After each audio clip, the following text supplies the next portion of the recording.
Thomas Wolfe wrote that you can't go home again, and in a sense that may be true. As the years pass, neighborhoods change, people come and go, and we, as individuals, change. When we attempt to go home, the places of our memories may seem smaller, shabbier, different. As someone once said, change alone is unchanging. However, there comes a time when we need to go back and see what was in order to more clearly understand the present. Bethany has been a constant in many lives. The location has changed, people have spent a period of their lives at Bethany and moved on, but the heart, the basic foundation of the church, has not changed. Since its founding in the spring of 1915, Bethany has spread the light of Christ in ministry. This church has influenced and shaped so many lives. Yes, the years have brought changes, but Bethany has survived and remains the spiritual home to those who look to this church for guidance and spiritual growth. Rather than being overwhelmed with the changes over the years, we need to look at what these changes have produced, because as Anatole France has said, change is the essence of life. The Bethany of today welcomes us just as it has welcomed countless people throughout the years. Now and into the future, welcome home to Bethany.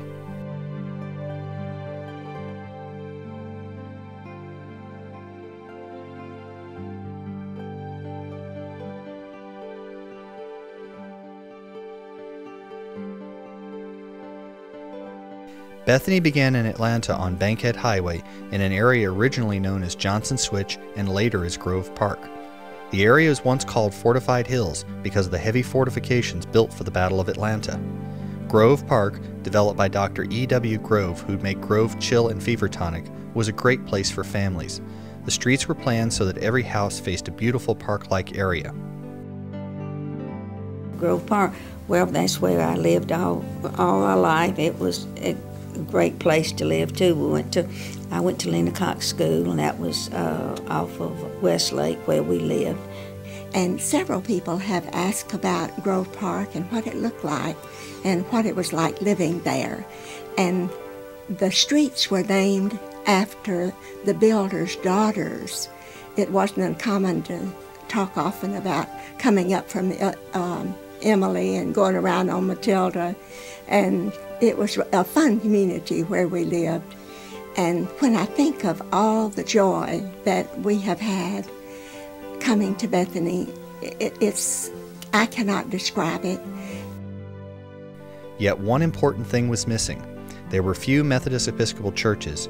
Few people had cars, so they had to walk most places or ride public transportation, and the nearest Methodist church was about 3 miles away. And we lived about 1 mile from the church, and we walked. Didn't have a car available, and may not have even had a car back there in the early days. A lot of people walked to church. On April 4th, 1915, family and friends of Lloyd Samuel Coursey were gathered on his porch watching the children play, when Alice Coursey exclaimed, "What these children need is a church, so that we can teach them about the Bible." Everyone agreed, and these 22 people started organizing a church. Alice Coursey named it Bethany, because Bethany was a special place in Jesus' life. Bethany Church would also become a special place for its members throughout the years. At first, the congregation met in members' homes. However, as the group grew, this was impractical. For 4 years, they met in a storehouse on Bankhead Highway. The congregation organized Sunday schools with 35 members attending the first classes. This building was sold in 1919, and for a while, Bethany members met on alternate Sundays at Fortified Hills Baptist Church nearby. The congregation soon began raising money for another church site. Children saved their pennies, and some members gave half their salaries. The corner store even sold apples for 5 cents each to raise money for the building fund. In June 1920, Bethany purchased a new church site and began to reorganize and expand. Then, on Easter Sunday, March 13, 1932, the church was destroyed completely by fire. It was a white church, and it was very similar to the one that they have the pictures of now, the one the third place when it burned. And my brother Roy Coursey, I'm sure I remember my mom and them talking about it, that he save the podium from in the church. It was burning, and he ran back in and saved the podium. Back on Sunday, March 13th, 1932, I got up to eat breakfast and get ready for Sunday school in the church, and my older sister, Mary, said, "You can go back to bed if you want to." She said, "We're not going to church today. The church burned down. It's on fire right now. And also, you have a new baby brother. You might want to go look at him and go on back to bed." And that's when Bob, my youngest brother, was born. Same day that when I woke up that morning, the first news I heard was that our church burned down and Bob Gary was born. Because of the Great Depression, money was scarce. One fundraiser was the sale of brick certificates at $1 each. The church met in Grove Park Elementary until the completion of the new church. Formal opening of the new brick and stone church was on November 18, 1932. A 5-room parsonage was built in the summer of 1936. Bethany bought several other buildings for use by the youth and Boy Scout Troop 61, which Bethany has sponsored since 1924. Space was still tight for the growing church, so in the early 50s, the church made plans to expand under the ministries of Reverend Charles Bolin and Reverend W.W. Twiggs. At this time, the Ray White class, named after a friend of many of the young people at Bethany who was killed in World War II, met in a converted garage. With an enrollment of over 500 in Sunday school, the new educational building was a welcome addition. Reverend Twiggs, who served from 1953 to 1957, later wrote that these 3 years stand out in my memory as one of the brightest spots in my ministry. The loyalty, devotion, sacrifice, generosity, and cooperation of the membership was great. The new education building allowed for room for growth and even had a small amphitheater for outdoor events. Reverend Twiggs built the last unit built at Bethany's site on Bankhead Highway. I remember that Reverend Twiggs was well over 6 feet and he wore a size 16.5 shoe, and many times he would sneak out of the house before Miss Twiggs caught him and would make his way down the road toward the church from the parsonage in Grove Park, dressed in his morning suit, tails, everything looking wonderful, except for the fact he usually wore his white buck shoes with that outfit.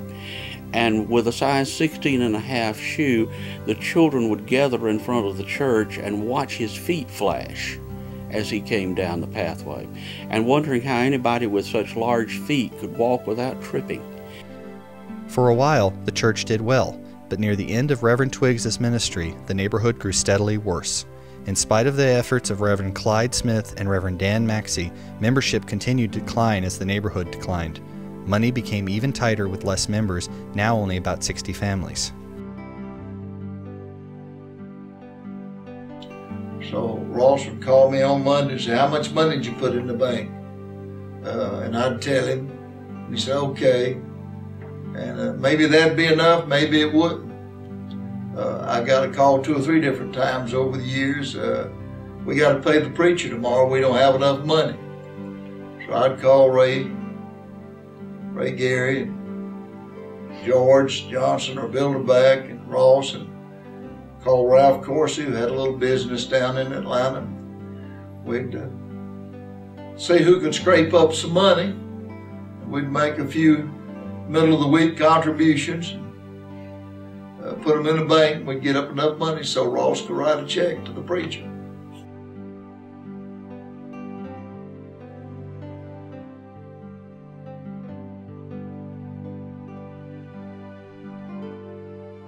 Members began to dream of moving the church to Cobb County, where many members had already moved. The courage to act on these dreams came in the form of Reverend Carl McGrady, who became minister in 1963. Reverend McGrady helped the congregation make the courageous decision that if Bethany was to survive, the church would have to move. And then the last pastor we had at Bethany, in Grove Park was Carl McGrady. He was also the first pastor that we had here at Bethany in Cobb County. I remember Reverend McGrady, his first sermon that he preached at Bethany. I think we might have had 55 people there that day, that Sunday morning, or maybe it was less. And he said, "I didn't come to Bethany Methodist Church to preach the funeral of a church." He fired us up that day, and it wasn't long after that we heard from our district superintendent, who was then Candler Budd, who said he had a location for us in Cobb County. And a lot of our members had already moved to Cobb County, so we began the exploration of moving to Cobb. But in 1964, Bethany moved to its present location, a 7-acre site in Smyrna purchased by the North Georgia Conference. The church met at Russell Elementary School for 18 months, and the first church services were held there. However, if weather permitted, services were held outdoors under the grape arbor. The church pews and pulpit furniture and other items from the old church were stored in a warehouse and in members' homes. It was during this moving period that the church records were lost.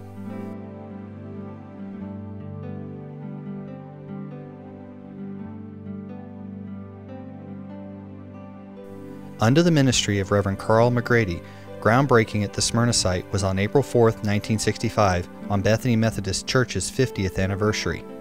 Groundbreaking at this date was for an educational building to temporarily house the church membership, Sunday school, and other activities until the main church building was erected. This educational building consisted of 9,600 square feet of floor space and was erected at a cost of $140,000. The building was ready for occupancy sometime in September of 1965. The first church services were held in the new building, now McGrady Hall, on October 3, 1965. Construction began soon after on a new parsonage on Hicks Road. The pastor had been living in temporary parsonage owned by the district on Bolton Road. Carl McGrady, who many view as the minister who saved Bethany, was forced to retire in 1966 because of ill health. In his last article in the Bethany Messenger, Reverend McGrady said, "We have traveled over some rough roads together and we have had our share of discouragements, but now the storm is over and we find ourselves walking in the sunshine of a new day."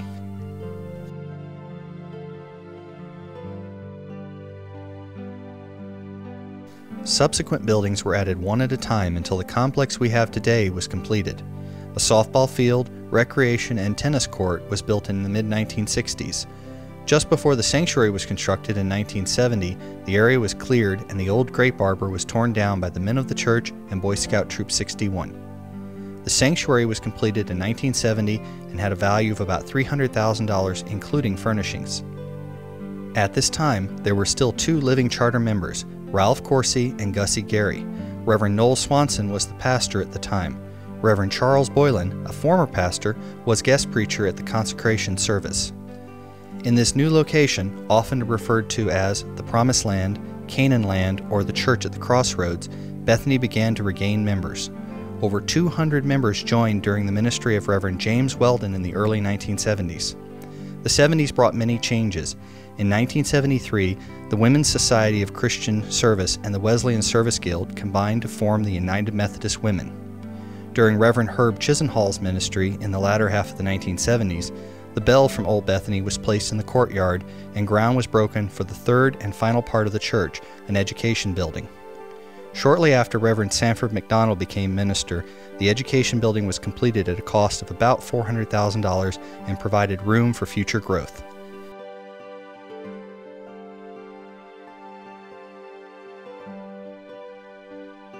Bethany continues to thrive in this promised land. In 1984, the Methodist Bicentennial year, Reverend Bob Lamford dressed as Francis Asbury and rode a horse across the front lawn to the church. This was a year of remembering the past history of our denomination. Since 1989, Bethany has been ably served by James Griffin, who came in June of 1989, and Reverend Charles Thomas, who came in 1993. During these years, extensive renovation was done to the church, including new carpet and plantation shutters in the sanctuary. However, the changes were not only physical, and the church was able to expand its mission outreach as well. Through the years, Bethany has reached out to others in missions. In the past, we have sent mission teams to Gulfside Assembly in Mississippi and to Haiti and Mexico. Our United Methodist Women and United Methodist Men are both active in the mission area. We have built 4 Habitat homes and taken numerous trips to Belize to work with the Hattieville United Methodist Church. Bethany also provides volunteers and food for Must each month, and each year our youth go on a mission trip. In so many ways, we are carrying on the traditions of the past and making sure that Bethany continues to be a church involved in the community through the work of members who care. Although Bethany is what it is because of the membership as a whole working together, it owes a special thanks to the tireless efforts and great example of some individuals who gave so much of themselves to this church. There was George Johnson, who, if there was a saint of the church, is one. Garth Davison, Stan Lacey, neither of whom would like to be called saints of the church, but they are, whether they like it or not. You can't think of the history of Bethany without some of the names of Garth and Helen Davidson, Mr. and Ms. Lacey. Dick and Flo Fields were members here then, and they were the youth counselors during that time. George Johnson always inspired us. Betty Ann Shaw was a tremendous inspiration in our lives. And Mr. and Ms. Fuller. It was a privilege to be in the presence of people who constantly held their faith up as the predominant thing in their lives. George Johnson made this a happy place to be to begin with, as all the children would come up to Mr. Johnson to want their chewing gum. Mr. George was affectionately known as Mr. Bethany when he was here with us. Not only was he, you could hear his resounding amens when an important point was made in the pastor's sermons, but he was also very active in promoting the Methodist Children's Home in Decatur. And also there was Mr. Bilderback, who was very instrumental in getting a lot of the work done here on the original buildings. Two very good people, two very nice people.